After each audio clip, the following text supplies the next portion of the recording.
Mahal, ang laki ng bahay niyo, no? Oh, nakahanda na pa yung mga lunch natin. Ay, good afternoon natin. Maya-maya bababa na siguro sila mama at papa. Okay ka lang ba, man? Parang kinakabahan ka.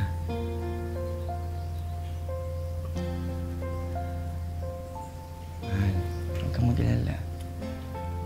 Maayos yung parents ko.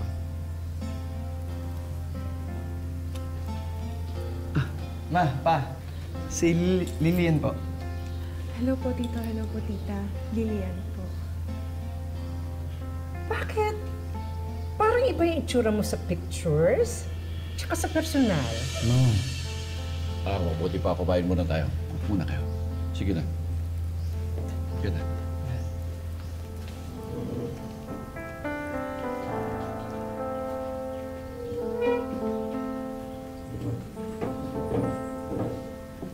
Lilian, paano ulit kayo nagkakilala nitong si Miguel?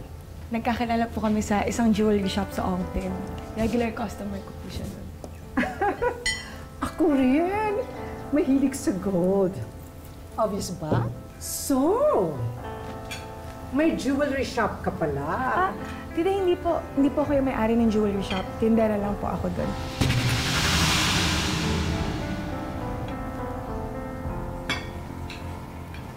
Pero nakapag-college ka naman, di ba? Hindi po, Tito. Mahirap lang po kasi kami. Tapos laking probinsya po ako. Sa Cagayan de Oro po, Tito. Kaya po ako lumawas dito sa Maynila para makapagtrabaho at makapagpadala po sa pamilya ko. Mag-usap tayo mamaya. Bakit mamaya pa? Ngayon na? Ngayon mo sabihin sa anak mo yung katangahan niya. Miguel naman, hindi mo ba iniisip kung anong sasabihin sa atin ng mga kaibigan natin kapag nalaman nila na itong nabuntis at pakakasalan mo isang hampas lupa na tindera lang sa Binondo? For all we know, pinikot ka lang ng babaeng ito dahil alam niya mayaman tayo at may impluwensya sa pamilya natin. Pa, hindi ganun si Lilian. Mahal ko si Lilian. At paninindigan ko tong anak namin. Wala kayong magagawa kung dito siya titira sa atin. Mag-isip ka, ha? Mag-isip ka! Nawalan na ako ng gana. Halika na!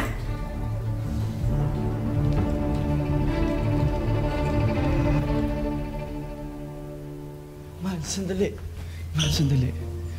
Mahal, I'm really, really sorry. Aayusin ko to, promise. Kakausapin ko sila mama at papa.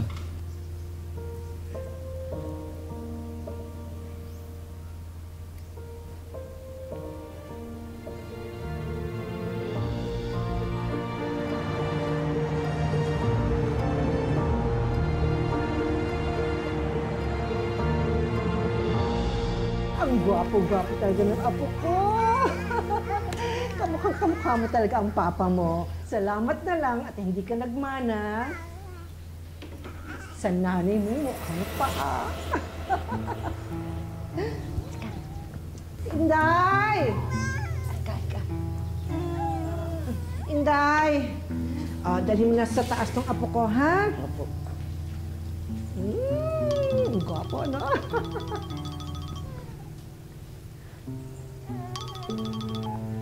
Bes!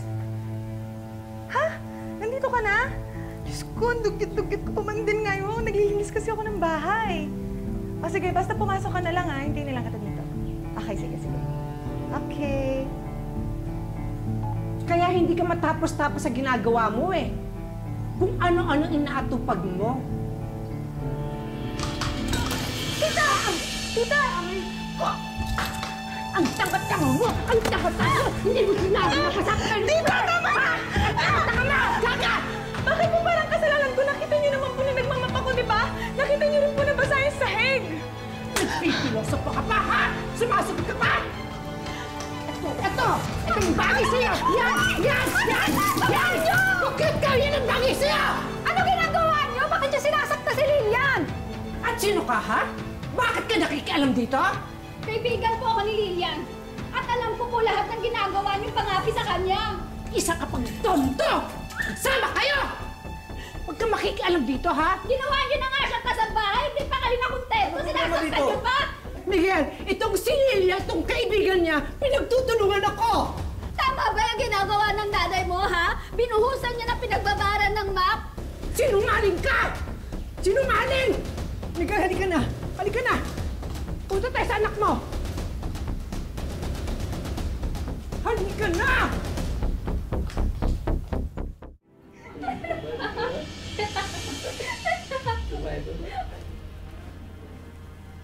Ay, ma'am, ako na po. Ah, sige ate. Maraming salamat. Puntahan ko lang si Sir.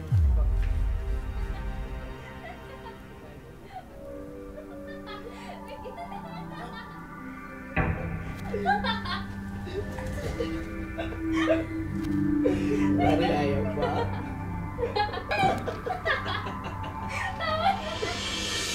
Mga hayop kayo? Ang kakapal ng mukha nyo? Hayop kang babae ka? Lilia, tama na! Lilia, bitawan mo! Hayop ka! Hayop ka! Lilia! Sheila! Isa ka ba? dito? Hayop ka! Tita! Buti kayo! Sinasaktan niya ako! Kapal din ang mukha mo talaga, eh, no? Ikaw na hayop ka rin! Ikaw na hayop ka rin! Bakit kailangan mo malaki? Wala kang karapatan sa tasa. Anak siya, nakasosyo namin sa negosyo. Mayaman sila at hindi katulad mo! Siya yung karida ng anak niyo, pero siya pa rin yung kinakampihan niyo? Huwag mong bastusin yung magulang ko, ha? Isa ka pa! Isa ka pa! Hayop ka! Huwag saktan yan, ha? Tumigil ka, ha? Itong si Sheila, siya dapat ang pakakasalan ng anak ko. Pero anong ginawa mo, ha? Pinikot mo anak namin. Tapos ngayon kung magsalita ka, akala mo kung sino ka. Hoy! Palawalin ka lang dito! Tanggap ko naman eh, na hindi niyo ako kayang tanggapin kahit kailan. Hindi niyo nga ako magtratong bilang isang tao. Nagtiis lang ako! Nagtiis ako! Dahil buong akala ko mahal ako ng anak niyo. Pero wala nang dahilan para manatili pa ako sa bahay na to kung kunin ko yung anak ko! Sige! Umalis Ulo mo ba ka!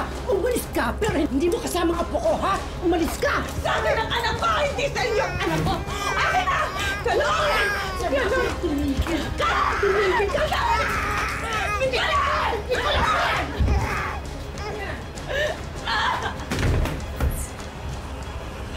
Galon! Ibay!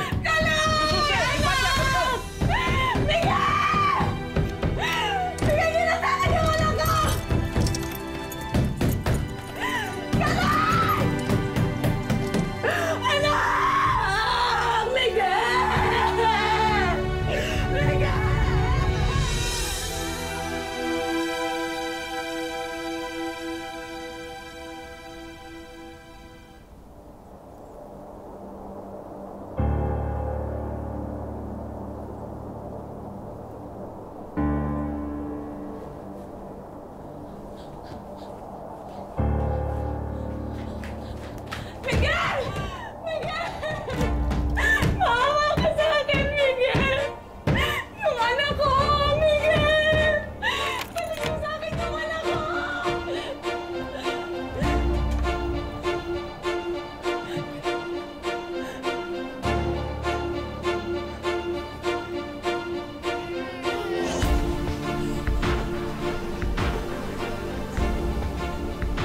Aalis na ako dito kasama ang anak ko at hindi mo na ako mapipigilan! Lilia, sandali. Pakinggan mo muna ako. Kausap ko na sila mama at papa. Pumayag na silang umuwi ka sa probinsya kasama ang anak natin.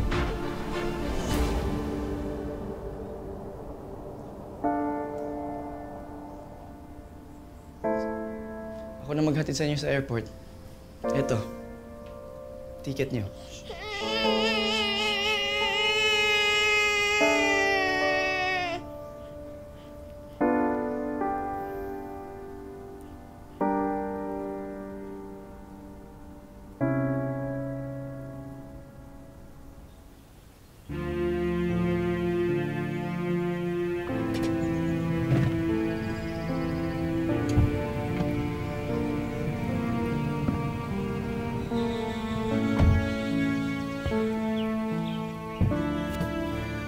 Ano nangyayari?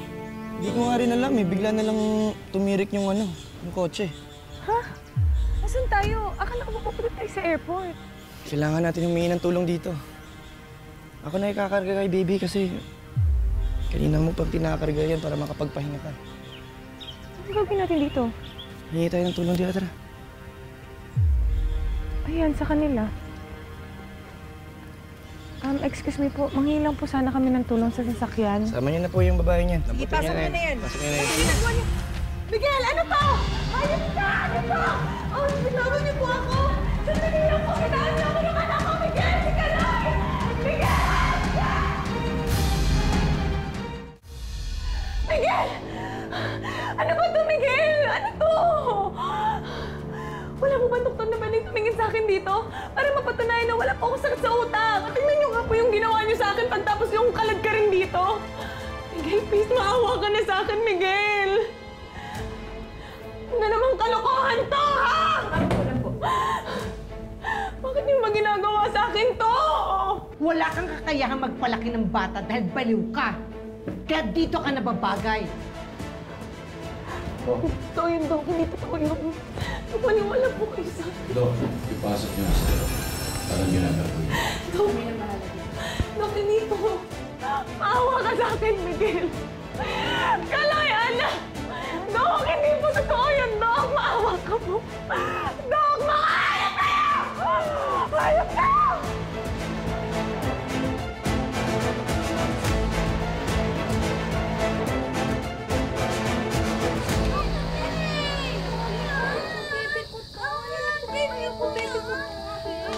Ayan, tuloy po. Kasi ikaw ay ang baby ko. Ayan, ito. Yung baby ko. Nabasin niyo po ako dito! Sir! Sir! Sir! Sir! Sir, maawa na po kayo sa akin. Palabasin niyo po ako dito, sir. Please lang po. Kuya! Kuya! Pati niyo po ako, kuya. Maawa po kayo sa akin. Please lang po. Ginagawa lang po nila to para mawalay ako sa anak ko. Please lang po. Sir! Yung anak ko po, kailangan po ako ng anak ko, sir! Kuya!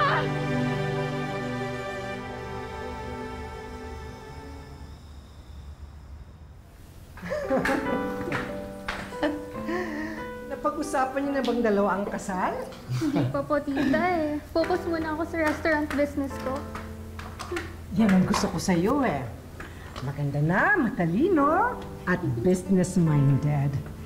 Nasa iyo na ang lahat. Salamat po, tita. Pero, tita, paano po kung bumalik si Lilian? Huwag kang mag-alala sa babaeng yon. Hindi yon basta-basta makakalabas ng hospital. Kinuntsaba ko na yung doktor at saka yung staff doon. Di ba, Miguel? Tsaka kung makakalabas mo siya, hindi niya makukuha ang anak ko. At may record na siya na wala siya sa tamang pag-iisip, kaya she's incapable na maging nanay. Lilian! Lilian! Miguel! Nasa si Lilian? Nilabas niyo si Lilian! Lilian! Inday! Inday! Palayasin mo nga yung babaeng yon. Bilis! Opo. Ate! Nasaan si Lilian? Ilang araw na siyang hindi nagre-reply sa akin ah.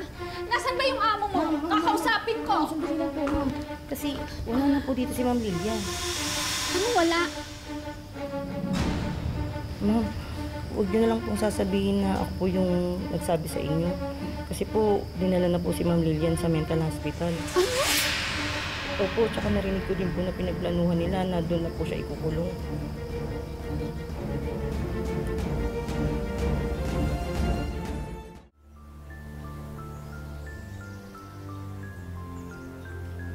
Magandang araw, ma'am. Visitor po. Aalamin ko lang po kung nasa loob yung kaibigan ko. Ano pong pangalan? Lilian Bautista. Lilian Bautista.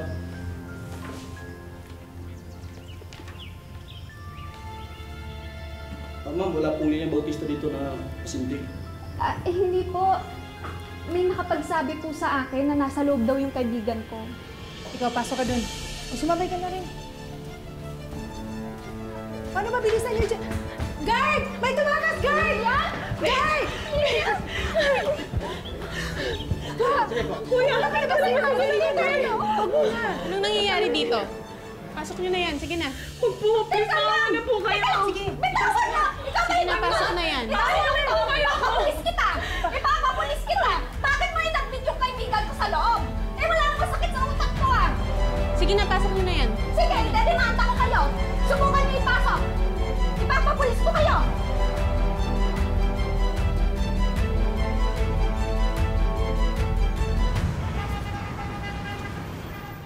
Pasensya na ho sa konting tulong. Pasensya na ho dyan. Salamat po. Napakabait niyo po talaga sa mahihirap. Kaya lagi po kayo pinagpapala eh. Salamat ho. Sabi nga nila, share your blessings. Salamat po.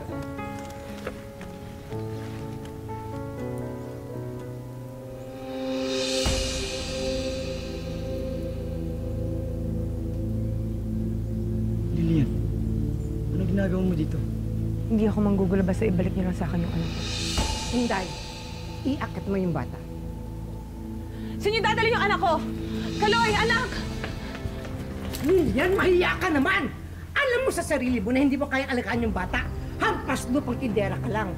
Mas mabuti kung sa amin siya lalaki. Tumigil ka! Tama na! Tama na! Makinig kayo lahat sa akin. Yang pamilyang yan, kinulong nila ako sa mental para pagmukhain na may sakit ako sa isip. Huwag ka mag-skandalo dito! Hindi totoo yung mga sinasabi niya! Hindi totoo? Binuntis ako ng lalaking to. Tapos ngayon, tinatanggalan nila ako ng karapatan sa anak ko. Ano? Natameme kayo? Bakit hindi niyo akong gulpihin ngayon? Gulpihin niyo ako, pakita niyo sa kanila lahat kung gaano kayo kasama. Bigay mo na ang bata. Ayaw. Sige na. Akin na yung anak mo. Oh! Akin na yung anak ko!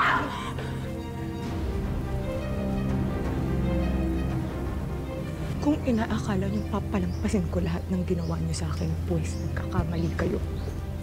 Sisiguraduhin ko yun naman. Nanagot kayo lahat sa batas. Lalo ka na. Ganon!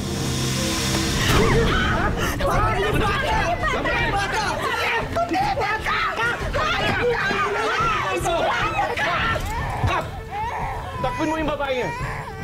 Ako pa? Kak, sila po yung una sumugod. Lumaban lang po ako. Sinungaling ka! Ako pa kukulong namin ng babaeng to. Sinaktan niya kami! Ako pa yung ipakukulong niyo? Leo. Mr. Parcon, Mrs. Parcon, Hello, Mayor. Chairman. May narinig ko akong malita eh. Alam kong malaking naitulong ang pamilya mo sa barangay na ito. Pero kailangan kong maging patas. Bakit niya siya ipinakulong sa mental hospital gayong wala naman siyang sakit sa pag-iisip? Sira talaga ulo ng babaeng yan, Mayor. Gusto po nilang palabasin na wala ako sa tamang pag-iisip para mawalan po ako ng karapatan sa anak ko.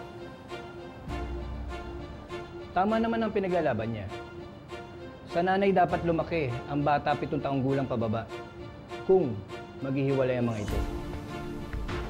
Lilian, ano ba ang gusto mo mangyari sa ngayon? Ayoko na pong magsampa ng kaso. Ang gusto ko na lang ngayon, sustentuhan kami ni Miguel. 50,000 kada buwan. Ano? 50,000? Ano laki naman ang hinihingi mo? Ma, tama na, Ma. Ibigay mo na yung gusto para matapos na to. Hindi ako papayag. Tumigil ka nga dyan.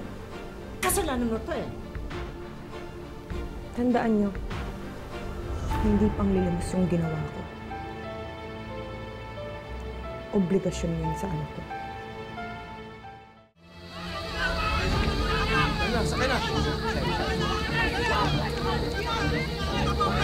Gusto ko na ng tahimik na buhay, be. Diyos na yung bahala sa kanila. Ang mahalaga naman, kasama ko na yung anak ko. At hindi na ako papayag na magkahiwalay pa kami ulit. Paalala ang kwentong ito na may mga taong hindi nagpapakita ng tunay nilang kulay sa simula. Kaya sa mga magkakarelasyon, mas mabuting kilalanin muna ang isa't isa para ang kasalan ay hindi mauwi sa sakalan. Gaya ng bida sa ating naunang kwento, naging tinik daw sa dibdib ni Melanie ang kanyang biyenang babae. Nagigigil po siya. Talagang parang gusto niya manakit. Hindi niya ako tanggap talaga. Parang minsan gusto ko na umuwi ng Maynila. Lagi niya pinariringgan ng sakit sa akin. Sobra. Hindi niya matanggap. Minsan, minumura niya pa. Minumura niya. Ayon sa partner ni Melanie na si Jason, mainit daw kasi talaga ang dugo ng kanyang mama sa masalimuot na nakaraan ni Melanie. Dalawa na kasi ang anak niya sa pagkadalaga. Kasi binata ko daw kasi sa atin ni mama na tapos may nung naging asawa ko may anak. Pero bagamat tiniis ni Melanie ang umunoy pang-aapi ng kanyang biyenan, ibang usapan na raw nang makita niyang pagbuhatan nito ng kamay ang kanyang anak. Sinigawan ko si mama. Pagka sinampal niya ako, pagkasampal niya sa akin, gumantay ako. Hanggang sa nagsabunutan na po kami. Dahil sa komprontasyon, dinugo si Melanie na nooy 4 na buwan ng buntis sa anak nila ni Jason. Natuba po ako, tumama po yung puson ko. Pagkatama puson ko, yun po may spotting po na tumulo sa hita ko po. Sinugod po ako nun sa ospital. Nung nalaman ko gano'n pong dinugo, parang tumaas pa yung dugo ko. Tapos yun po na siyempre panganay pong anak yun. Kaya napagsabihan ko sa mama, di po di maganda. Sa kabila ng insidente, naipagpatuloy ni Melanie ang kanyang pagbubuntis. At nang ipinanganak niya ang bata, ito raw ang tila anghel na nag-ayos sa gusot nilang magbiyenan. Naisip ko talaga na mali ako at maling-mali talaga ako sa ginawa ko kay Melanie. One time po, nagluto ako na bigla siya inatake po sa high blood. Blood pressure niya, tumaas po. Ay ako lang po nandoon. Tinulungan ko siya. Ay okay na po. Nung okay na siya, nagkaroon siya ng malay. Nagpasalamat po siya sa akin. Sorry daw po sa lahat kasi umpisa pa lang hindi kami nagkaintindihan. Mahalaga ang mayroong kapatawaran sa bawat isa. Mas magandang pakiramdam na mas masaya ang magpamilya sa loob sa isang bahay. Sa ngayon, sa Rizal na nakatira sina Melanie. Samantalang sina Nanay Sedena ay nasa Masbate. Matagal na raw silang hindi nagkikita kaya gumawa kami ng paraan para muli silang makapagkamustahan.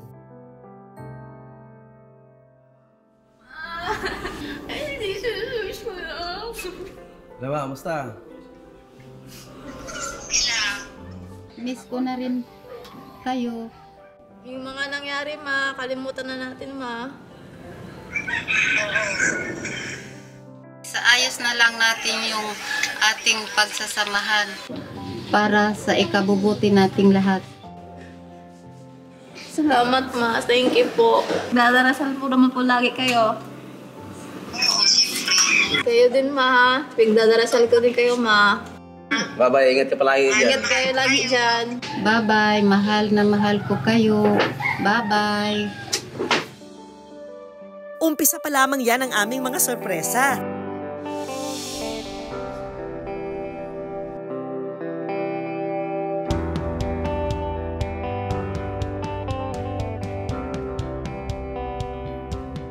Para tuloy-tuloy ang gulong ng buhay, hatid natin ang isang tri-wheel bicycle para makatulong sa transportasyon ng mag-asawa. Meron na rin silang panindang bigas, kimchi products at chicharon. Isang shoe business package din ang maaari na nilang simulan. Sobrang galak po, sir. Sobrang saya ng tanggapin nila po. Ang kabuhayan. Ang mga gamit pang bata na ito at dagdag school supplies para naman sa kanyang mga anak. Para sa kanilang binubuong munting tahanan, handog natin itong home appliances. Para mas madalas nang makausap at makita ni Nanay Sedena ang pamilya niya sa Maynila, handog natin ang brand new smartphone na ito. Magiging masaya siya May makakausap namin sila. Opo. Bukod pa riyan, meron din tayong medical assistance para sa kanyang maintenance medicine. At syempre, hindi mawawala ang munting tulong mula sa ating programa, ang Wish Ko Lang Savings. Thank you po sa Wish Ko Lang. Salamat po ng marami. Mga kapuso, lagi po nating tatandaan, hanggang hindi tayo napapagod, humiling at maniwala, hindi tayo mapapagod, lumaban sa buhay.